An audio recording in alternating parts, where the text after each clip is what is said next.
Crime alert, time आज का, crime आज का।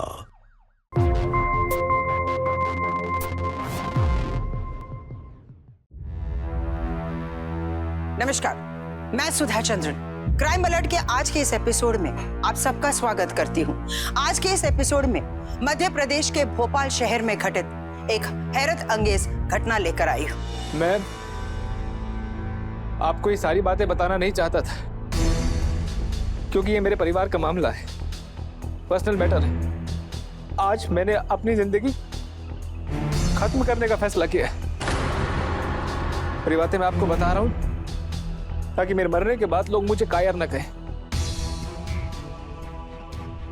कोई भी आदमी बाहर की मुश्किलें तो सह सकता है, लेकिन जब उसकी पत्नी खुद ही उसका जीवन नर्क बनाने पर तुली हो तो अच्छे से अच्छा आदमी अपनी मानसिक स्थिति खो बैठता है। मेरी पत्नी हर रोज नई डिमांड करती है, छोटी छोटी बातों को लेकर घर पे कलेश का एटमॉस्फेयर बना देती है। मैडम, ये देखिए,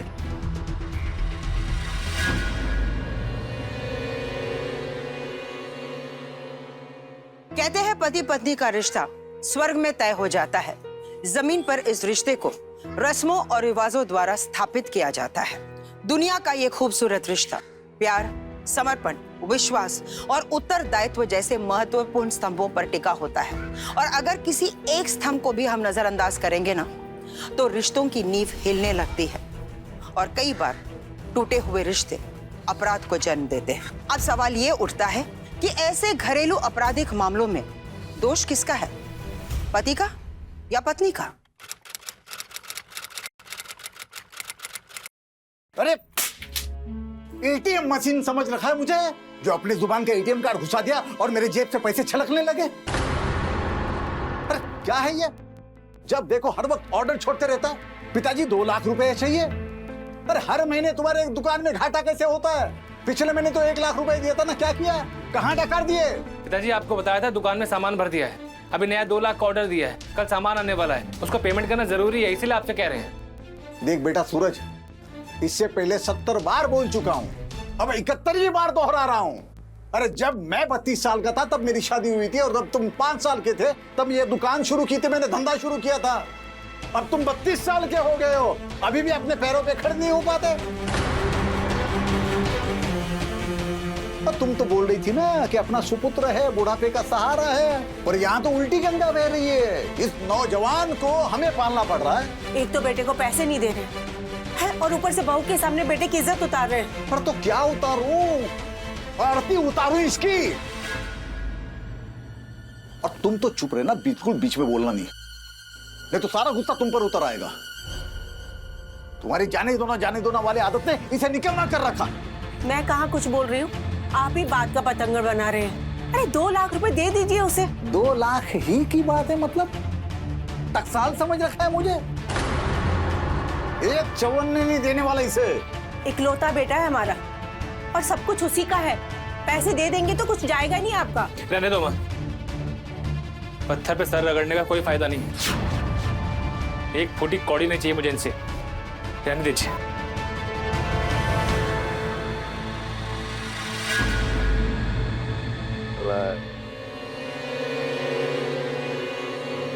सूरज जी रुकिए ना, क्यों इतना गुस्सा कर रहे हैं आप?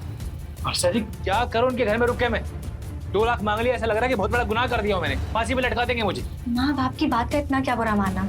चलिए खाना खा लीजिए। चलिए वर्षा, बैठिए, आप खाना लगा रही हूँ, खाइए आप। अब तुम 32 साल के हो गए हो, अभी भी अपने पैरों पे खड़े नहीं हो पाते? नहीं अच्छा, इनके घर का अन्न भी नहीं खाना मुझे, पर तस्बीर ना हो जाए कि मेरी जान न चली जाए। रुकिए,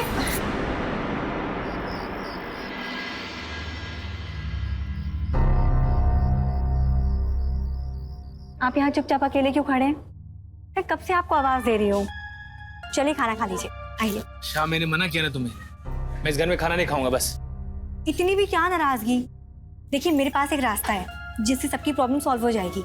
वर्षा, रेत में से तेल नहीं निकलता है। इतने टाइम से तुम मेरे साथ हो, तुम भी समझ गई होगी कि माँ और बाबूजी कैसे हैं। आप माँ जी को क्यों दोष दे रहे हैं? वो तो हमेशा आपका पक्ष लेती हैं ना। वो बस दिखावा करती हैं, करती वही हैं जो बाबूजी चाहते हैं। मेरी बात सुनिए। शादी के समय पापा ने स्त्रीधन दिया था, उस पर तो मेरा अधिकार है ना। पूरे 2 किलो सोने के जेवर दिए थे। मैं समझा नहीं, कहना क्या चाहती हो? मैं ये कहना चाहती हूँ कि अनीता की शादी के लिए पापा को पैसे चाहिए और आपको आपकी दुकान के लिए चाहिए, तो मैं आप दोनों की प्रॉब्लम सॉल्व कर सकती हूँ। अच्छा, कैसे? स्त्रीधन के अलावा मैंने अपने इनकम से हर महीने थोड़े थोड़े पैसे इकट्ठे करके 1.5 किलो सोने के जेवर खरीदे हैं। वो माजी के पास है। 1.5 किलो सोने के जेवर? अरे वाह। तो और क्या क्या खरीदा है तुमने? उसमें 4 नेकलेस है, 4 इयररिंग्स, बड़े बड़े चेन और 12 कंगन, 4-5 अंगूठियां भी होंगी। कुल मिला के 3-4 किलो सोना तो होगा। वर्षा, सच में तुम्हारा दिल बहुत बड़ा है। भगवान ने भले मुझे पैसा कम दिया है, लेकिन तुम्हारी जैसी बीवी पाकर मैं धन्य हो गया हूँ।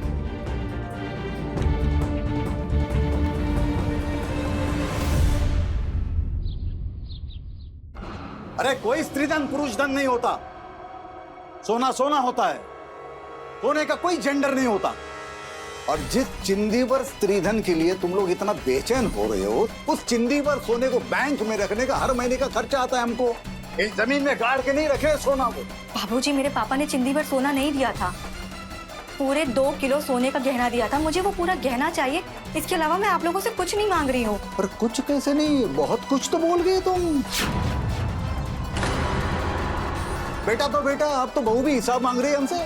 नहीं बाबूजी, आप ही बताइए, अपने कीमती सामानों का हिसाब रखने में कोई बुराई होती है क्या? और वैसे भी स्त्रीधन बेटी का बाप तो उसकी सुरक्षा और उसके भविष्य के लिए देता है ना। मेरा इतना अधिकार तो बनता है कि जब मुझे उसकी जरूरत हो तो मैं ले सकूं आप लोगों से। अधिकार, अधिकार? अरे हमारे इकलौते वारिस ने कभी अधिकार की बात नहीं की आज तक। तो तुम्हारी बीवी तो 2 कदम आगे निकल गई तुमसे। बाबूजी, आप मेरी बात का गलत अर्थ निकाल रहे हैं। उन गहनों पर मेरा सामाजिक और कानूनी अधिकार है और मुझे वो गहने चाहिए। देखिए, मैं आप लोगों से प्यार से बोल रही हूँ कि वो गहना मुझे दे दीजिए, वरना मैं किसी भी हद तक जा सकती हूँ, कुछ भी कर सकती हूँ। क्या कहा तुमने? सुना तुमने? अरे ये कुछ भी कर सकती है, ये किसी भी हद तक जा सकती है, ये अपने ही घर में मुझे धमकी दे रही है। बाबूजी, आप तो तुम्हारे माँ बाप ने क्या तुम्हें यही संस्कार दिए कि ससुराल में जाके सास ससुर को धमकी दो? नहीं माँ जी, मैं आप लोगों को धमकी नहीं दे रही हूँ। मैं बस इतना कह रही हूँ कि उन गहनों पर मेरा अधिकार है, मुझे बस वही चाहिए। अरे क्या मेरा मेरा मेरा मेरा लगा रखा है? हम लोग पराया है क्या? तुम्हारे मायके वालों ने यही संस्कार दिया तुमको? बाबूजी, संस्कार की बात आप मत ही कीजिए। वो आपसे आपके पैसे नहीं मांग रही है, अपने गहने मांग रही है। उस पर उसका अधिकार है, उसका हक है। हे भगवान, 2 दिन की आई बहू ने पिला दी गुट्टी, लल्ला फंस गया बीवी के छल्ला में। पर जिन माँ बाप ने जन्म दिया, पाल पोस के बड़ा किया, उनको तो तूने स्वाहा कर दिया ना।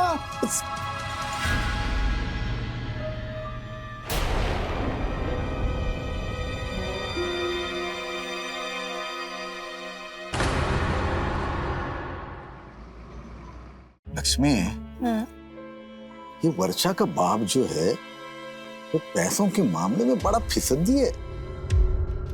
हमको तो लगा था मालदार पार्टी होगा, ये तो हमसे भी कंगाल निकला। सही कह रहे हैं जी आप। तो फिर हमें वर्षा की क्या जरूरत है?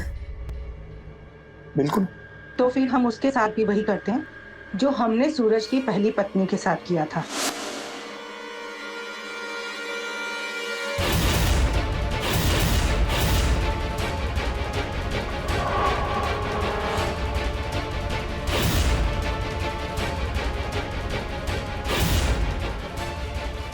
साल में 2 बहुओं की मौत, पहले कमला फिर वर्षा।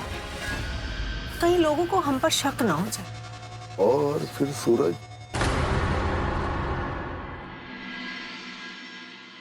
वर्षा, खुश रहो बेटा। अच्छा पापा, अपना ध्यान रखिएगा और मेरी चिंता बिल्कुल मत कीजिएगा। चिंता तो कुंडली में लिखवा के आए हैं बेटा, अब उसे कैसे टाला जा सकता है? पापा आप वर्षा चले, देर हो रही है।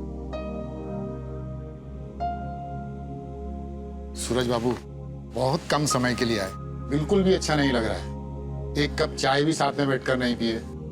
पापा, अगली बार फुर्सत से आऊंगा और चाय नाश्ता दोनों करके जाऊंगा, पर अभी इजाजत दीजिए, मुझे एक जरूरी काम है।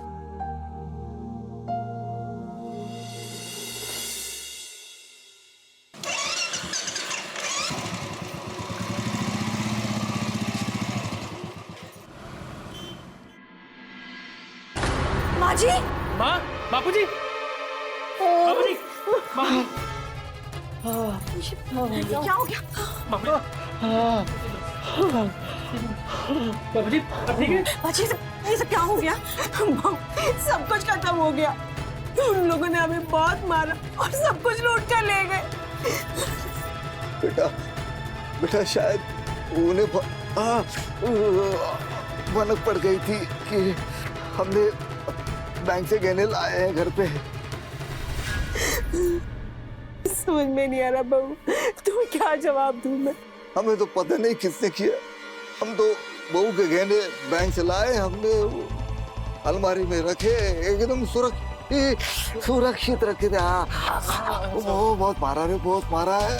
हमने सोचा कि बहू आएगी, बहू को उसके गहने वापस सौंप देंगे, इससे पहले कि तुम लोग आओ। वो चोर आए और गहने लेके गए रे, बर्बाद हो गए।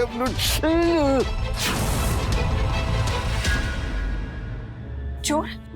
माँ जी, बाबूजी, बेटा हमने बहुत गहने चुराने की कोशिश की, हम बहुत उलझे। देखो ना, उन्होंने हमारी मार मार के क्या दशा कर दी और सब कुछ लूट कर ले गए। क्या? मेरे गहने चोरी हो गए? माँ जी, सूरज जी क्या बोल रहे हैं? शाह, वर्षा, तुम टेंशन मत लो, सब ठीक हो जाएगा। हम पुलिस के पास चलते हैं, कंप्लेंट लिखवाते हैं। पुलिस उन चोरों को जरूर ढूंढ निकालेगी, टेंशन मत लो, मिल जाएंगे घर।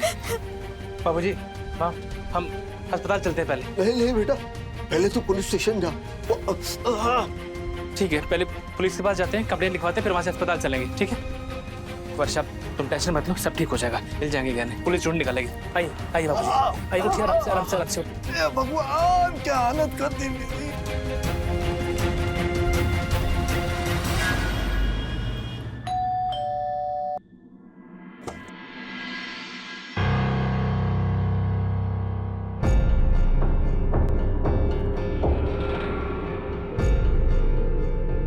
आज कुछ अच्छा बनाना खाने में।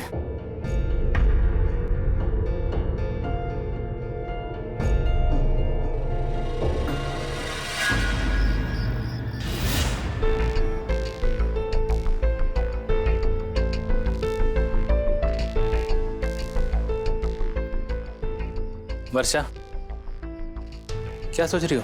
देखो वर्षा, पुलिस अपना काम कर रही है, वो जल्दी चोरों को पकड़ लेगी। आओ खाना खा लेते हैं, आओ। वर्षा, तुम्हारे ज्यादा सोचने से तुम्हारे गहने वापस नहीं आ जाएंगे। वर्षा,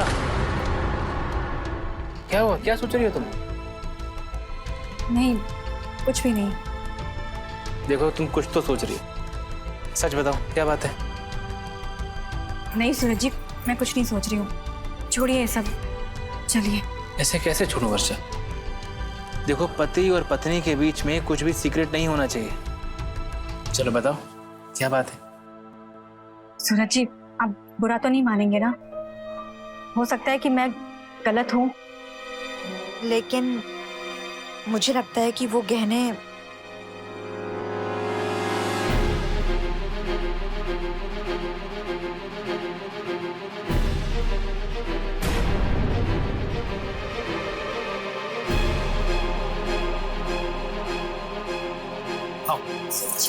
आपने कहे ना। मेरी वर्षा के गहने वापस कीजिए आप लोग। ये क्या बकवास है? इधर आओ वर्षा, आओ तुम। वर्षा, जो तुम्हारे मन में है ना सब बोलो, जो मुझे बता रही थी सारी बातें यहाँ बोलो। ठीक है सूरज जी, प्लीज शांत हो जाइए, जाने दीजिए इस बात को प्लीज। देखो वर्षा, तुम्हें डरने की कोई जरूरत नहीं है, मैं तुम्हारे साथ हूँ। हमें जितना डरना था ना, हम डर चुके हैं, और ये सारी सीमाएं पार कर चुके हैं ये लोग, अब और नहीं डरेंगे। सारी बातें बोलो तुम। जी, इस बारे में कोई बात नहीं करनी है। अरे डरो नहीं, बोलो बोलो, हम आदमी नहीं खाते। बिल्कुल, जो कहना है सही से ही बोल दो। अरे नहीं तो पूरे मोहल्ले में गाती फिरोगी कि सास ससुर कुछ बोलने नहीं देते, दबा कर रखते हैं। माँ जी, मुझे लगता है कि वो गहने चोरी नहीं हुए हैं, वो गहने आप लोगों के पास है। इतना बड़ा इल्जाम! अरे शर्म नहीं आती है सास ससुर पे झूठा इल्जाम लगाते हुए? माँ जी, इल्जाम नहीं लगा रही हूँ, आप खुद ही देखिए हालात कैसे हैं। पहले आप लोग जेवर देना नहीं चाहते थे और अचानक से आप लोग राजी हो गए देने के लिए, और उसके बाद गहने चोरी हो गए और घर में इतनी बड़ी चोरी हुई है, यहाँ पर पकवान बना हुआ है, गहने चोरी हो गए और आप लोग के चेहरे पे कोई दुख नजर नहीं आ रहा है। आप लोग तो खुशियां मना रहे हैं। बंद करे बकवास। धिक्कार है तुम जैसी बहू पर। अरे हम जैसे देवता स्वरूप सास ससुर पर ऐसे घिनौने आरोप करने से पहले कहीं जाके डूब क्यों नहीं मरी तुम? अगर आप जैसे सास ससुर होंगे ना तो इंसान डूब के मर ही जाएगा। तो मुझे लग रहा है कि आपकी पहली बहू, वो भी आप लोगों की हरकतों की वजह से मर गई होगी। लालची हैं आप लोग, एक नंबर के लालची हैं आप लोग। वर्षा,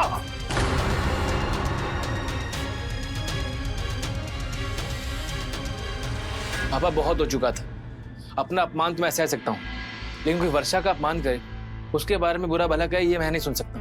हर बात पे ताना मारा करते थे, कहते थे जिस घर में तुम रह रहे हो वो मेरा घर है, तुम्हारी दुकान मैंने खरीद के दी, उसके अंदर जो सामान है वो मैंने भरवाया, यहाँ तक कि मैं नहीं होता तो तुम्हारी बाइक का लोन सैंक्शन नहीं होता। अब आप खुद बताइए, कोई अपने इकलौते बेटे को इतने ताने मारता क्या? अब सब छोड़ दिया मैंने, अब जो कुछ करूंगा अपने खुद के दम पर करूंगा।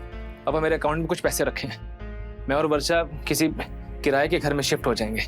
सूरज बाबू, किराए का घर लेने की क्या जरूरत है? ये भी तो आप ही का घर है। घर छोटा है लेकिन मेरा दिल बहुत बड़ा है, और आप दोनों मेरे बेडरूम में रह सकते हैं और मैं अकेला घर के किसी भी कोने में बिस्तर लगा लूंगा। नहीं पापा, दामाद का अपने ससुराल में ज्यादा दिन रहना समाज में ठीक नहीं माना जाता। मैं जल्दी कोई किराए का घर ढूंढ लूंगा, हम किराए पे ही शिफ्ट हो जाएंगे। देखिए सूरज बाबू, मैं भी आपके पिता समान ही हूँ, और मैं तुम दोनों को यहाँ से जाने दूंगा तभी दूसरा घर ढूंढोगे ना। सच कहा पापा, जो तकलीफ में सहारा देता है वो बाप से कम नहीं होता, बल्कि असल बाप से भी बढ़कर होते हैं। बस वैसे बेटा, पिता तो पिता ही होता है, और पिता का ऋण ना हम 7 जन्मों तक नहीं चुका सकते। पर आज मैं तुम्हारी खुददारी देखकर बहुत प्रभावित हो गया। धन्य हो गया मैं तुम जैसा दामाद पाकर। स्त्री धन पर औरत का अधिकार है, उसे हड़पना गैर कानूनी है। उम्र के तीसरे पड़ाव में दौलत के लिए गंगाधर और लक्ष्मी के मन में इतनी लालच, यहाँ तक कि इन पैसों के लिए वो संबंधों को, इंसानियत को भूल गए, अपने बेटे और अपनी बहू को घर छोड़ने के लिए मजबूर कर दिया। अगर आप ये सोच रहे हैं कि ये केस बस इतना ही है तो आप गलत सोच रहे हैं। ये इस केस की आधी तस्वीर है। एक बहुत बड़ी साजिश रची जा रही है जिसके निशाने पर वर्षा है। जो वर्षा के साथ होने वाला है वो बहुत ही निंदनीय और भयानक है, और दुनिया में किसी भी पत्नी के साथ या किसी भी बहू के साथ ऐसा नहीं होना चाहिए।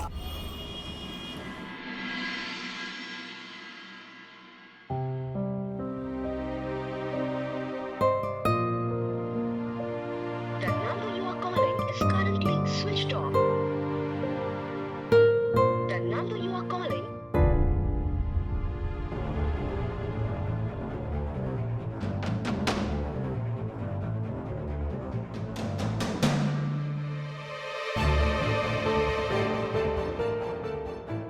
बेटा, खाना तो खा लो। The number you are calling is currently switched off.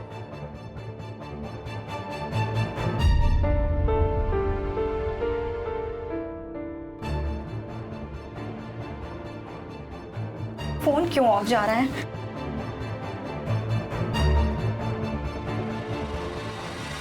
मैं आपको ये सारी बातें बताना नहीं चाहता था, क्योंकि ये मेरे परिवार का मामला है, पर्सनल मैटर है। आज मैंने अपनी जिंदगी खत्म करने का फैसला किया है। और ये बातें मैं आपको बता रहा हूं ताकि मेरे मरने के बाद लोग मुझे कायर न कहें। The number you are calling. कोई भी आदमी बाहर की मुश्किलें तो सह सकता है, लेकिन जब उसकी पत्नी खुद ही उसका जीवन नर्क बनाने पे तुली हो तो अच्छे से अच्छा आदमी अपनी मानसिक स्थिति खो बैठता है। मेरी पत्नी हर रोज नई डिमांड करती है, छोटी छोटी बातों को लेकर घर पे कलेश का एटमॉस्फेयर बना देती है। मैडम, ये देखिए।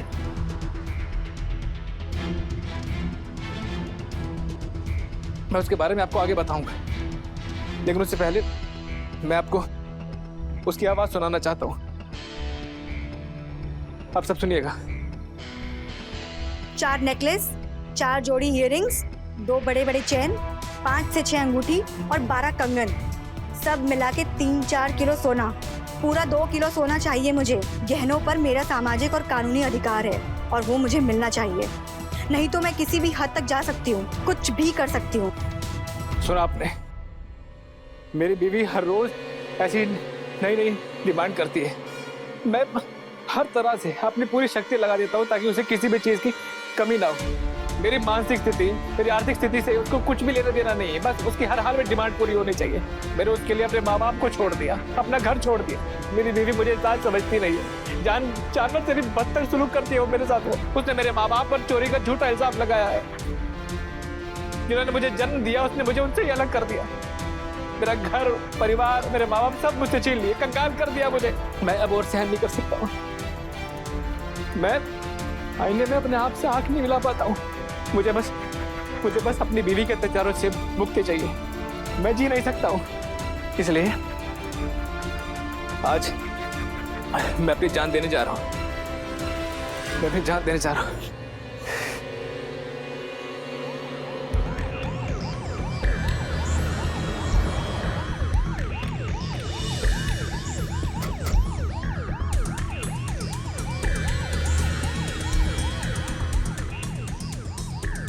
एक बार मेरी बात सुन लीजिए प्लीज, मुझे बता दीजिए सूरज जी कैसे है, वो कैसे, वो ठीक तो है ना? प्लीज बता दीजिए मुझे। आप चलिए हमारे साथ, आपको पता चल जाएगा। बिठाओ इनको गाड़ी में। मेरी बात तो सुन लीजिए, सूरज जी कैसे है मुझे बता दीजिए, प्लीज बता दीजिए। मेरी बात तो सुन लीजिए एक बार, सूरज जी ठीक तो है ना?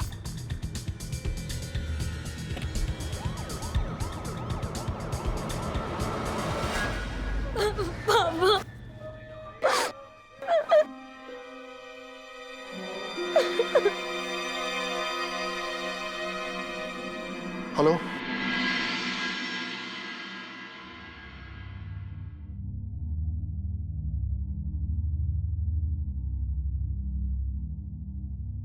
मेरे देखो खाओगी। पुलिस स्टेशन है, घर नहीं आपका। लेके जाओ इसको।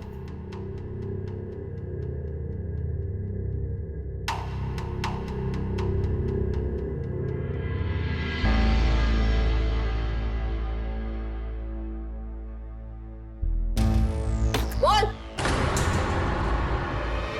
मैडम ये सब झूठ है, मैंने सूरज जी के साथ कोई बुरा बर्ताव नहीं किया है। हम दोनों तो अपनी शादीशुदा जिंदगी में बहुत खुश हैं। मुझे नहीं पता सूरज जी ने उस वीडियो में ऐसा क्यों बोला है। मैंने कोई डोमेस्टिक एब्यूज वाला काम नहीं किया है। हाँ, मैंने सिर्फ स्त्री धन मांगा था और कुछ भी नहीं। मैडम मुझे लगता है ना मेरे पति को परेशान करने में मेरे सास ससुर का हाथ है। उनके 2 चेहरे, एक असली और एक नकली। 2 चेहरे तो तुम्हारे भी हो सकते हैं। ठीक है मैडम, अगर आपको लगता है कि मेरे 2 चेहरे हैं, अगर कानून को लगता है कि मैं गुनहगार हूं, तो मैं हर सजा भुगतने के लिए तैयार हूं।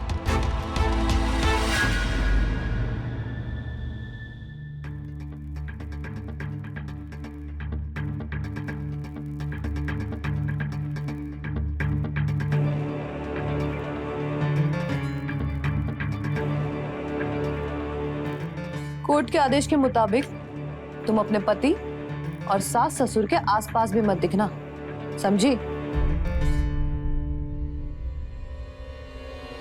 आप इन्हें ले जा सकते हैं।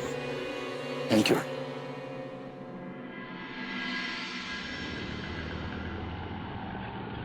बेटा क्या बात है, कहाँ जा रही हो? पापा बस 1 मिनट में आ रही हूँ, बस 1 मिनट।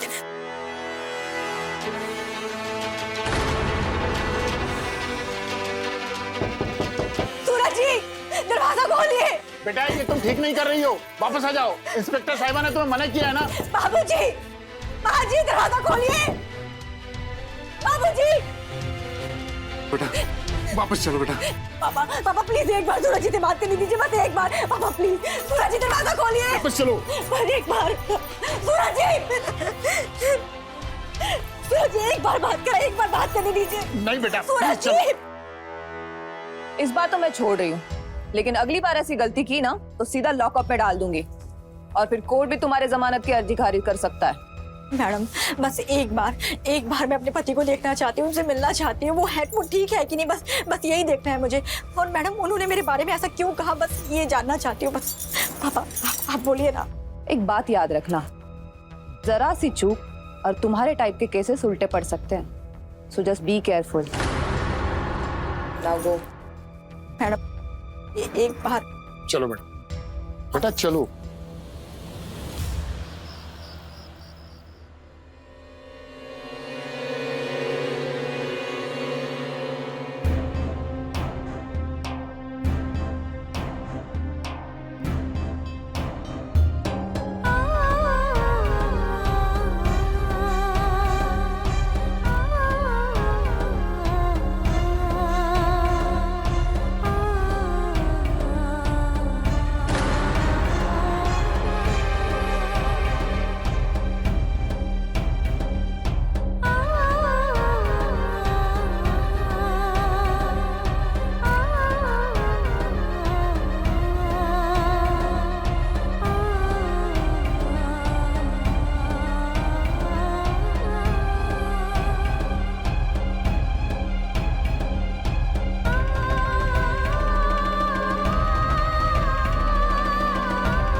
आप मेरी बात तो सुनिए।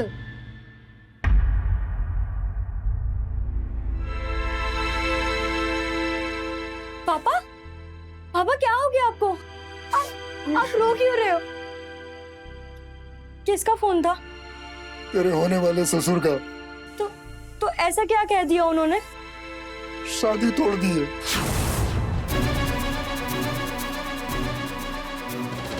कह रहे थे कहीं आपकी छोटी बेटी भी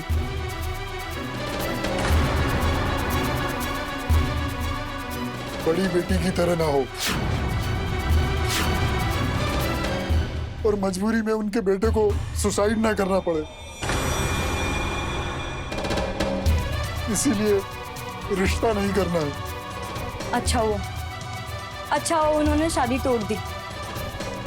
मेरी शादी की वजह से ना दीदी का ये हाल हुआ। ना तो ये स्त्रीधन की बात उठती, ना आज हमें ये सब दिन देखना पड़ता। नहीं बेटा नहीं, ये सब मेरा कसूर है। मैं गैर जिम्मेदार बाप हूँ, मैं निकम्मा बाप हूँ। मेरी जिंदगी का कोई मतलब नहीं है, कोई मतलब नहीं है। पापा, पापा, पापा, हमें क्या कर रहे हैं आप? पापा, हमें क्या कर रहे हैं आप? पापा छोड़िए, पापा छोड़िए, चाकू छोड़िए। ये क्या करने जा रहे थे आप? आप अपने आप को क्यों दोषी ठहरा रहे हैं? आपका कोई दोष नहीं है। सबकी अपनी अपनी किस्मत होती है। अब जब हमारी किस्मत खराब है, हम अपने आप को दोष क्यों दे रहे हैं? आपकी गलती नहीं है पापा। शांत हो जाइए पापा। पापा शांत हो जाइए पापा।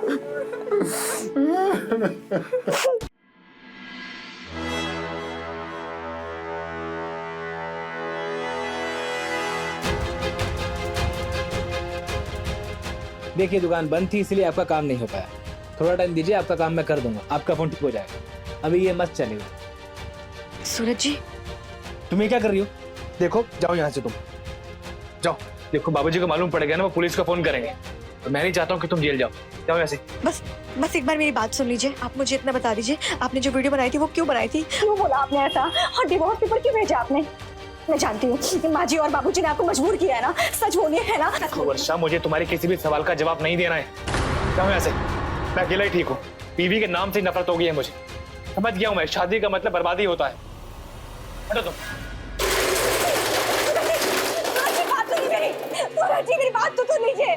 सूरज जी, सबसे पहले वर्षा ने अपने गहने खोए, उसके बाद अपने पति के साथ वो बेघर हुई। अपने पति को आत्महत्या करने के लिए उकसाने का इल्जाम भी लगा वर्षा पे, और अब बात देखते देखते तलाक तक पहुंच गई। सामाजिक बेइज्जती की वजह से वर्षा की बहन का रिश्ता भी टूट गया। इस दुख और दर्द की वजह से वर्षा के पिता ने आत्महत्या करने की कोशिश की। इस केस में सबसे चौंकाने वाली बात यह है सूरज का वर्षा के प्रति उसका बदला हुआ बर्ताव। क्या यह बर्ताव अचानक से हुआ है या फिर वर्षा के साथ शुरुआत से ही कोई खेल खेला जा रहा है? क्या वर्षा की तरह सूरज भी इस केस में सिर्फ एक विक्टिम है या फिर अपराधी? और अगर ऐसा है तो सूरज ऐसा क्यों कर रहा है? जो सच आपके सामने आने वाला है वो आपके मन को विचलित कर देगा, मजबूर कर देगा कि आप अपने हर रिश्ते को एक बार और परखें। ऐसी संभावना है कि वर्षा को गुजारा भत्ता कुछ भी नहीं मिलेगा। लेकिन वकील साहब, ऐसा क्यों? क्योंकि सूरज के नाम पे कोई भी प्रॉपर्टी नहीं है। उसकी बाइक भी उसके फादर के नाम पे है। लेकिन वकील साहब, दुकान तो है ना, आखिर कुछ तो कमाता ही होगा। दुकान भी उसने लॉस में दिखाई है। इसका मतलब नो इनकम। उल्टा उसने वर्षा से मेंटेनेंस का खर्चा भी मांगा है। मुंह में राम, बगल में छुरी वाला लड़का निकला वो। जैसा उसने अपने आप को पेश किया था ना, एकदम उससे उलट निकला वो। धोखेबाज। पापा प्लीज आप सूरज जी को कुछ मत कहिए। हो सकता है कि मेरे सास ससुर ने उनको बहका दिया हो। दीदी अभी बस भी करो, आंखें खोलो अपनी। वो आदमी जैसा दिखाता है ना, वैसा बिल्कुल भी नहीं है। वो पति के नाम पर ना ढब्बा है। अगर आप अभी उसके जासे से नहीं निकली ना, तो बहुत बुरा होगा दीदी। प्लीज समझने की कोशिश कीजिए।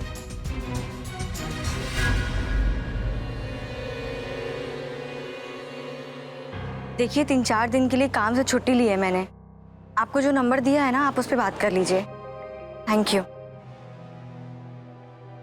लो दीदी, खबर आ गई। मेरी क्लासमेट की सिस्टर का ना आपके पति देव के साथ चक्कर चल रहा है। क्या बकवास कर रही हो तुम? और आगे की बकवास ये है कि आपके साथ तुरंत डिवोर्स होने के बाद ना वो दोनों शादी करने वाले हैं।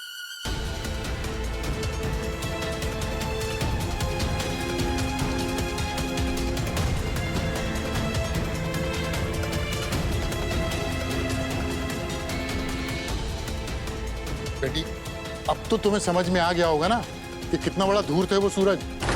डिवोर्स फाइल किए हुए 1 महीना ही हुआ है और उसे प्यार भी हो गया और बात शादी तक भी पहुंच गई। पापा 3 महीने से ना उस सूरज का चक्कर उस लड़की के साथ चल रहा है। ये बिल्कुल उसी समय की बात है कि वो सूरज बहरूपिया के साथ ना उसके माँ बाप का झगड़ा शुरू हुआ था।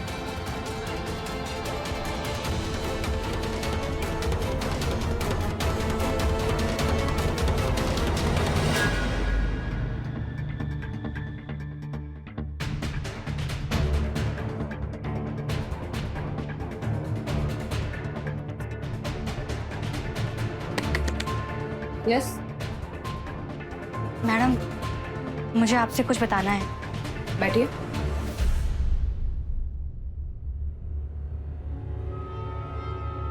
बोलिए। मैडम, घर में जेवरों की चोरी हुई थी। मेरे पति यानी कि सूरज तिवारी और उनके बाबूजी, वो दोनों यहाँ पर आए थे कंप्लेन करवाने के लिए। 22 अप्रैल का वो दिन था। क्या आप चेक कर सकती हैं? ठीक है। जोशी, FIR रजिस्टर ले आना। माँ जी और बाबूजी नहीं, सूरज जी भी शामिल है। 22 अप्रैल का FIR निकाल के दे दो।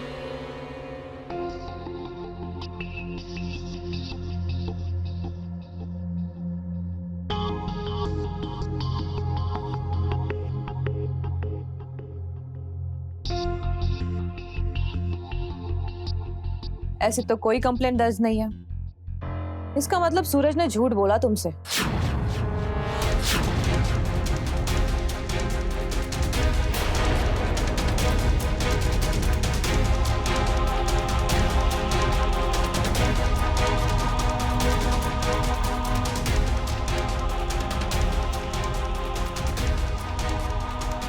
सूरज जी मेरे साथ बहुत पहले से बेईमानी कर रहे थे, लेकिन उन्होंने ऐसा किया क्यों? अनीता, सूरज, अंदर चलो।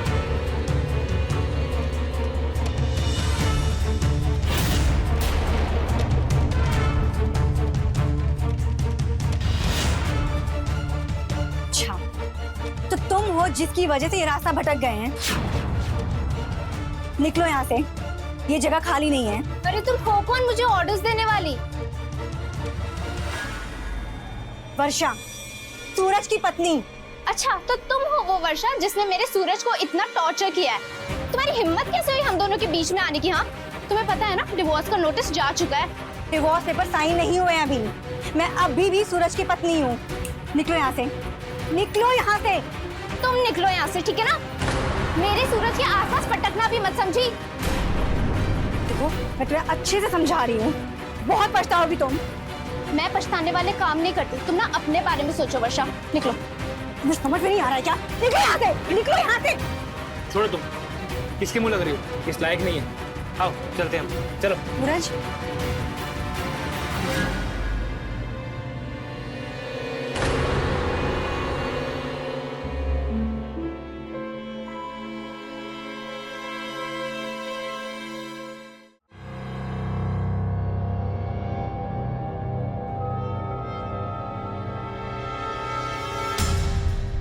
अरे कनिका के घर वालों ने शादी के शगुन में इतने सारे गहने दे दिए, तो सोचो शादी में क्या क्या देंगे। अरे हाँ, मैं तो ये सोच रहा हूँ कि एक 4 पहिया भी देने को बोले उसके पापा।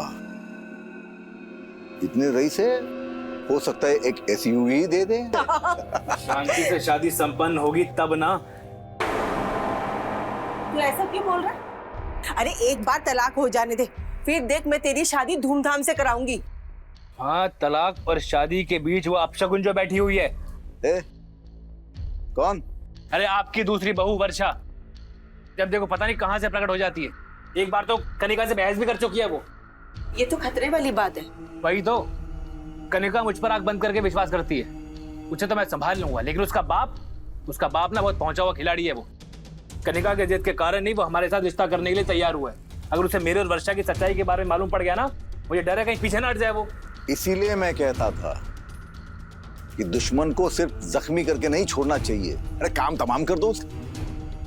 लेकिन तुम लोगों ने मेरी एक सुनी नहीं। तो वर्षा को भी कमला के पास भेजते तो अच्छा रहता, ये खतरे वाली कहानी खत्म ही हो जाती।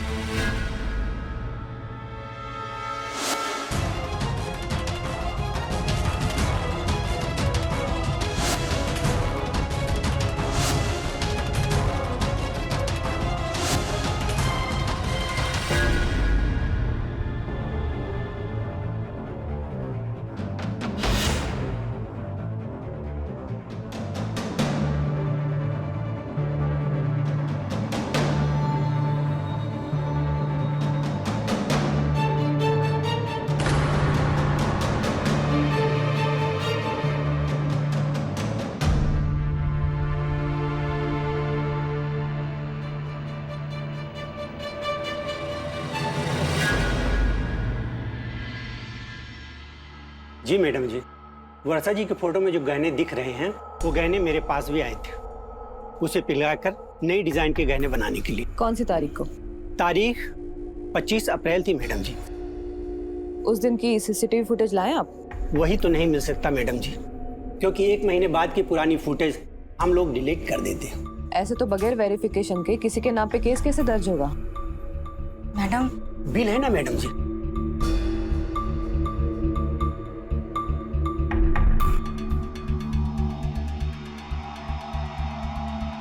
तुम्हारे पास तुम्हारे ज्वेलरी के बिल्स हैं? हाँ।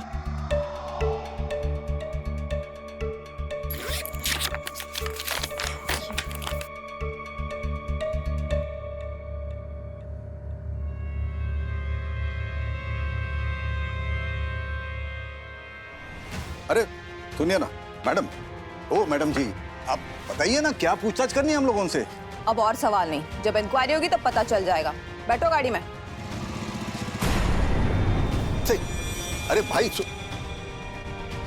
ये क्या बात हुई?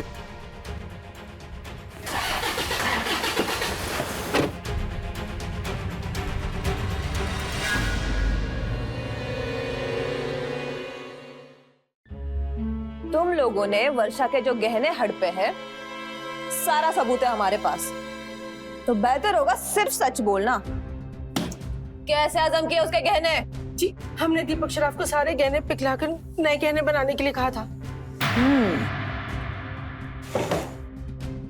तो ले आए नए गहने? जी। क्यों किया अपनी बहू के साथ ऐसा फरेब? फरेब? मैडम जी फरेब नहीं है।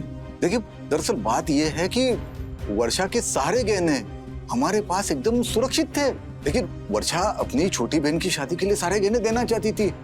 अगर वो देती ना तो वापस ही नहीं आते थे, क्योंकि वर्षा की बाप की उतनी हैसियत ही नहीं कि वो गहने वापस कर सके। लेकिन वो तो वर्षा का श्रीधन था ना, और कुछ गहने तो उसने खुद खरीदे थे जिस पे सिर्फ उसका अधिकार था। जी, वो हमारे मन में लालच आ गया था और हम उससे पीछे छुड़ाना चाहते थे। मैडम, दरअसल बात यह है कि सूरज अगर वर्षा को तलाक देता तो हमें वर्षा को गुजारा भत्ता देना पड़ता ना, इसलिए हमने घर से और दुकान से सूरज को बेदखल कर दिया ताकि हमें 1 रुपया भी खर्चा न करना पड़े।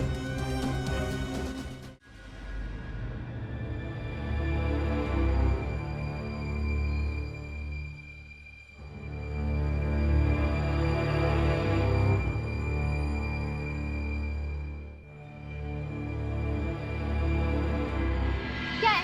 क्यों मुझे बार बार कॉल करके परेशान कर रहे हो तुम? कनिका, बैठो प्लीज। छोड़ मुझे। कनिका बैठो तो सही, मैं बताता हूँ। मुझे नहीं सुनना। कनिका, मैं ना ब्रांडेड टीवी की एजेंसी लेना चाहता हूँ। उसके लिए मुझे 10 लाख रुपए की जरूरत है। मैं बाबूजी से मांगना नहीं चाहता हूँ। अगर तुम मुझे 10 लाख रुपए दे दोगी ना, मैं 1 महीने के अंदर वापस कर दूंगा। और खुशखबरी ये है कि उसका उद्घाटन मैं तुम्हारे हाथ से करवाना चाहता हूँ। झूठे मक्कार, मुझे तुम्हारी सारी असलियत पता चल गई है। मेरे पापा ने ना तुम्हारे पीछे एक प्राइवेट इन्वेस्टिगेटर लगाया था। मैं जानती हूँ, तुम्हारी वर्षा से पहले भी एक बीवी थी ना, जो शादी के 15 महीने बाद ही मर गई। उसके बारे में तो तुमने मुझे कभी कुछ नहीं बताया। कनिका, उसके बारे में क्या बताता मैं? वो मेरे माँ बाप ने जबरदस्ती करवा दी थी शादी, बताने लायक कुछ था भी नहीं। कनिका, अच्छा, उस शादी का कोई मतलब नहीं था और वर्षा के साथ शादी करने का भी कोई मतलब नहीं रहा। मुझसे शादी करके भी तुम थोड़े दिनों में बोलोगे ये मीनिंगलेस है। फिर क्या करोगे? मेरा मर्डर कर दोगे या मुझे भी डिवोर्स दे दोगे जैसे वर्षा के साथ कर रहे हो? फिर दूसरी लड़की को फंसाओगे, उसके साथ भी यही करोगे, है ना? कनिका, तुम मेरे बारे में गलत समझ रही हो। तुम्हें गलत फहमी हो गई है। कोई ऐसा कुछ नहीं है। कोई गलत फहमी नहीं है। आज के बाद ना मुझे अपनी शक्ल मत दिखाना, वरना यहाँ तुमसे मिलने पुलिस आएगी, समझे? कनिका, कनिका मेरी बात तो सुनो। कनिका,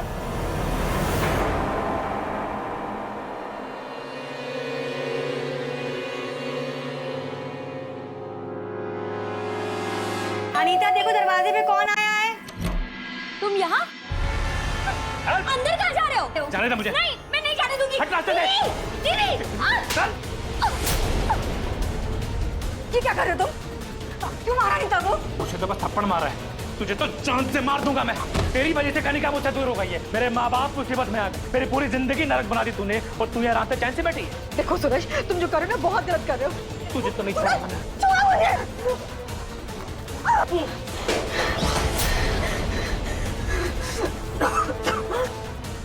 सूरज, सूरज, मेरी बात सुनो। तू तो गई अब काम से।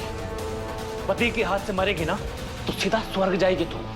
क्या कर रहे हो तुम? मेरी बात सुनो प्लीज। देखो ये जो कर... मुक्ति दे रहा हूं मैं।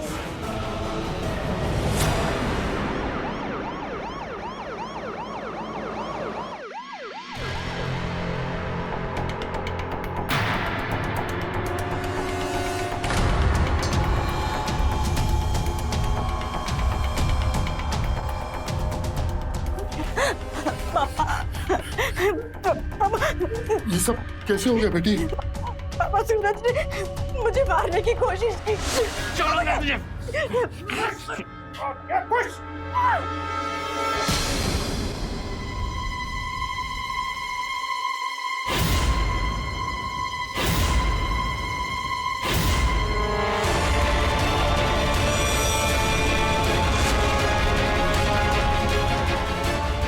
जोशी जी मैडम। बॉडी को पोस्टमार्टम के लिए ले जाने की तैयारी करो। जी मैडम।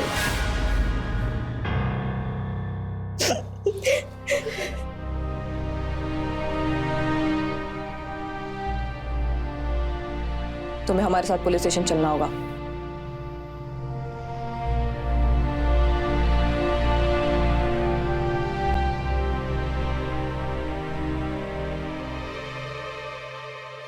सूरज की हत्या के मामले में वर्षा गिरफ्तार तो हुई, लेकिन उसके लॉयर्स को ये उम्मीद है कि आत्मरक्षा के केस में वो बाइज्जत बरी हो जाएगी।